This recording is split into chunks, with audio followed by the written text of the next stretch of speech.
Salut les gars, c'est Julien et aujourd'hui on se retrouve pour une nouvelle vidéo.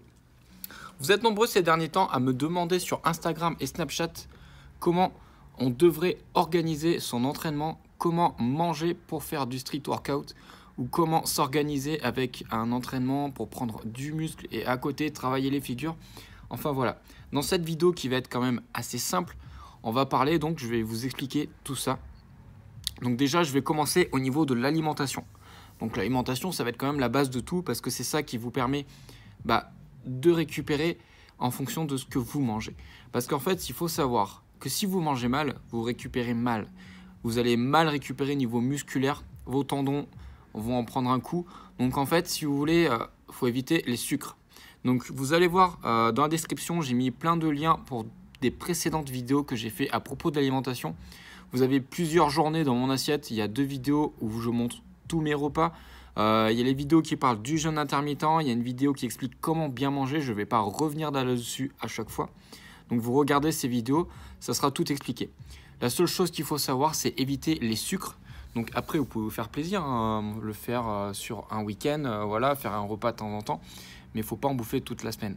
Parce qu'en fait, les sucres sont vachement acides et ça va abîmer vos tendons et c'est pour ça que vous allez avoir des tendinites tout simplement.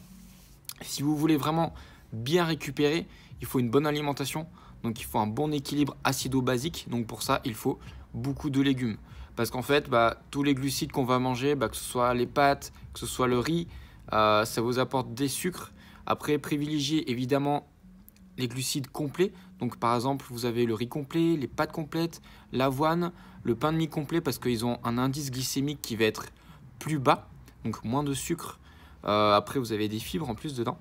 Donc l'avantage, c'est que c'est beaucoup mieux pour le corps et du coup, vous avez moins de sucre. Donc surtout, pensez à éviter le sucre. Donc bien sûr, je parle aussi des boissons. Donc quand je parle des boissons, c'est l'alcool, la bière, la vodka, le whisky. Donc bien sûr, vous pouvez boire un verre de temps en temps le week-end si vous voulez, mais je ne vous dis pas de prendre une murge. Prenez une murge tous les week-ends, vous allez le sentir. Je ne sais pas si vous savez, mais pour se remettre d'une cuite, le corps met 3 semaines. 3 semaines. Alors imaginez le mec qui prend une cuite tous les week-ends. Le corps s'en remet pas finalement. Donc c'est pour ça que c'est très important de bien récupérer mais aussi de bien manger parce que c'est ça qui fait en fait la santé de votre corps. Donc pour protéger vos tendons, évitez tout simplement le sucre. Vous pouvez bien évidemment consommer des oméga 3. Donc c'est très important parce que ça a un rôle en fait d'hydratation pour protéger vos tendons, même les articulations. Donc les oméga 3, vous les trouverez dans tout ce qui va être huile d'olive, vous en avez un petit peu dans les fruits secs. Donc les noix de cajou, les noix, vous en avez dans le saumon. Après, vous pouvez aussi bien acheter des oméga 3 en gélules. Ça coûte pas cher. Vous prenez ça à chaque repas et vous êtes tranquille. Pareil, après, si vous voulez prendre des vitamines, c'est un truc que vous pouvez prendre toute l'année. Ça vous évite de tomber malade et en plus de ça, ça vous renforce le système immunitaire. Vous êtes moins fragile, moins fatigué, donc plus performant derrière. Pareil, vous pouvez aussi prendre du ZMA. Donc ça apporte différents noms en fonction de ce que vous prenez, mais le ZMA c'est du zinc, du magnésium et de la vitamine B6, très important pour le facteur nerveux, pour la récupération et pour le sommeil. Donc vous allez avoir un sommeil plus profond, mieux récupéré, vous aurez un peu plus de force et ça aidera aussi votre système nerveux à mieux récupérer parce que oui, les figures sont très traumatisantes pour le système nerveux.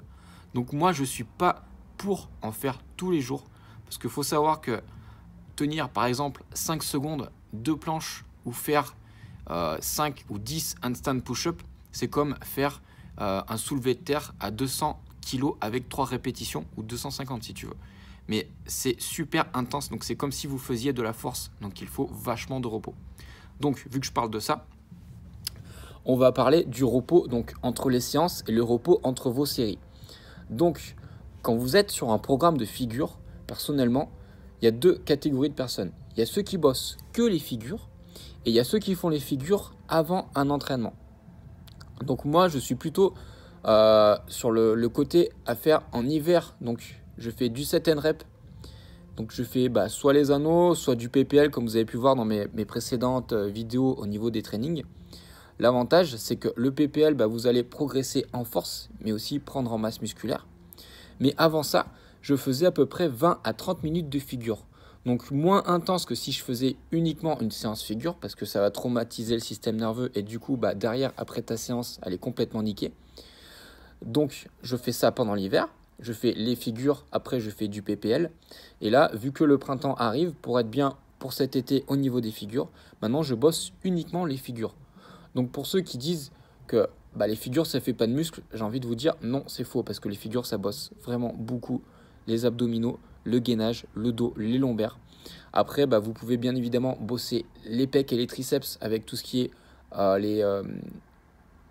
les planches push-up. Vous pouvez faire je fais bien sûr des handstand push-up, donc ça bosse les épaules. Donc non, vous prenez aussi du muscle. C'est juste que c'est beaucoup plus traumatisant pour le système nerveux. Parce que vous faites moins de répétitions, ça force plus parce que c'est des figures, donc il faut être vachement gainé. Putain de pub de merde sur YouTube là. Donc, mon programme de figures. Donc actuellement, je m'entraîne le lundi. Ensuite, mardi, mercredi, repos. Ensuite, jeudi, vendredi, repos et samedi. Donc ça fait uniquement 3 séances par semaine. La quatrième, c'est vraiment si je suis en forme, mais c'est assez rare. Pas rare que je sois en forme, mais je veux dire rare parce que je préfère avoir une bonne récupération. Donc en fait, il faut avoir au moins 24 heures entre chaque séance. Mais le mieux, ça serait d'avoir minimum 48 heures, voire 3 jours. Parce qu'en fait, le système nerveux, il met du temps à récupérer. Et ça va être pareil dans votre séance. Dans votre séance, il faudra minimum 2 minutes, voire jusqu'à 4 minutes entre les exercices pour récupérer. Donc quand j'ai dit entre les exercices, c'est par exemple, vous allez faire, je sais pas, on va dire 10 secondes d'avanced tuck planche. Vous faites 10 secondes, vous prenez pas 10 secondes de repos pour en faire une autre derrière. Certes, vous allez peut-être réussir en fonction de votre niveau, mais il faut surtout pas faire ça parce que en 3 secondes, tu as vidé tout ton système nerveux. Donc en fait, il faut enchaîner, il faut arrêter pendant 3 minutes en fonction du niveau des personnes. Et ensuite, hop, on recommence. 10 secondes, 4 minutes. Hop, 10 secondes, 4 minutes. Et ça, et ainsi de suite. Et c'est pareil pour tous les exos. Après, il y a des exos qui demandent moins d'intensité. Tout ce qui va être, par exemple, handstand push-up. Là, on peut partir sur du 2 minutes, voire 3 minutes maximum quand on débute. Mais c'est pas le but. Vraiment, le but, c'est de prendre du repos pour éviter de traumatiser le système nerveux. Le but, c'est pas de sortir comme une séance, comme quand on fait du street, vraiment du lesté, où on est défoncé à la fin de la séance, on a des courbatures partout, tu peux plus bouger. Les figures, c'est différent, c'est pas la même fatigue. Tu sens que c'est plus une fatigue au niveau des tendons. C'est pas un truc qui fait que tu vas avoir une congestion énorme. C'est pas du tout la même fatigue. Donc, on a parlé de ça. Ensuite, on va maintenant parler de la séance en détail. Donc, en fonction de vos niveaux, je sais pas trop comment vous dire ça. Donc, les premières figures à bosser, ça va être évidemment le handstand et le L-sit. C'est les deux bases qu'il faut avoir. Après, vous allez avoir le dragon fly qui vont vous aider donc pour les abdominaux et les lombaires. Donc, c'est les 3 trucs de base qu'il faut avoir. Bien sûr, vous trouverez tous les tutos dans les playlists que j'ai fait. J'ai fait une playlist tutoriel figure pour le street. Vous regardez, il y a tous les tutos dedans. Et une fois que vous avez ces 3 bases, pas avant, commencez à bosser d'abord le back lever et ensuite le front lever. Donc, personnellement, j'ai jamais trop bossé le front lever. C'est con à dire parce que moi, comme un con, j'avais attaqué à bosser la planche avant le front.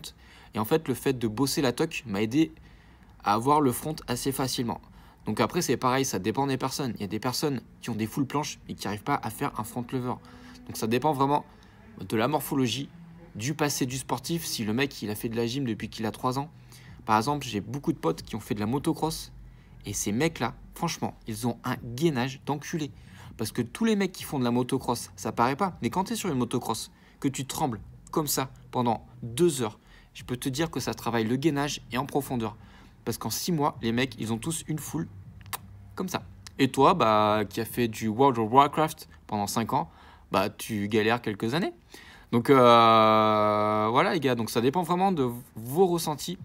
L'essentiel, c'est de prendre du repos, de se sentir bien, d'éviter le surentraînement parce que c'est comme ça qu'on se blesse à vouloir trop en faire.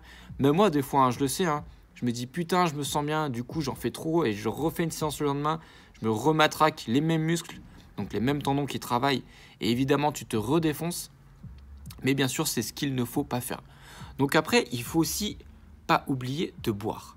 Donc l'eau, c'est super important parce qu'on est composé à 80% d'eau. Donc c'est super important. Hydratez-vous.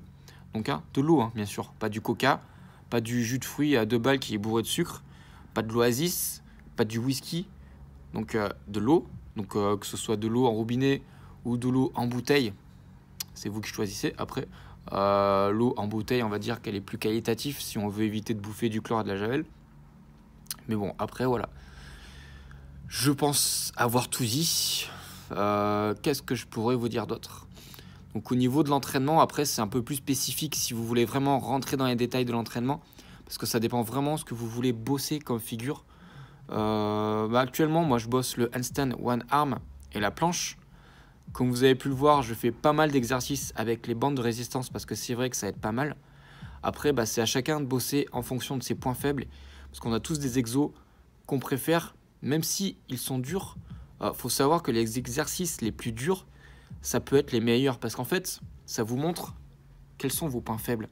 Donc en fait, par exemple, moi j'ai remarqué que mes points faibles étaient au niveau de l'alignement de la planche. Donc j'ai un peu tendance à être en portefeuille, donc mes jambes ne sont pas alignées avec mon dos. C'est pas forcément au niveau du placement du dos et des épaules, parce que quand je suis en avant de cette tuck, je suis très bien. Mais quand je monte mes jambes sont trop en portefeuille. Donc ça veut dire que j'ai une faiblesse soit à l'arrière des cuisses, aux fessiers, aux lombaires ou aux abdos par exemple. Donc c'est pour ça qu'il vaut mieux privilégier des exercices qui vont bosser vos faiblesses pour vous renforcer et ensuite coller les exercices et ensuite réussir la figure complète. Donc c'est con, mais c'est tout ce que je peux vous dire. Je vois pas trop, après je pense que j'ai fait le tour, donc on a parlé un petit peu d'alimentation. Je vais pas rentrer dans les détails. Après, vous savez, toujours je fais le jeûne intermittent. Je mange uniquement le jour où je fais séance, donc 3 jours par semaine, du coup je prends 3 petits déj. Mais sinon je ne déjeune pas, je bois que de l'eau le matin. Donc ça c'est plus pour se purifier, nettoyer l'estomac, etc. Donc ça vous regarderez dans la vidéo sur le jeûne. Et puis je pense qu'on a fait le tour. Voilà, ce petit coffee talk sans café et santé est terminé. On se retrouve à la prochaine pour notre vidéo les gars. Allez, merci, ciao ciao.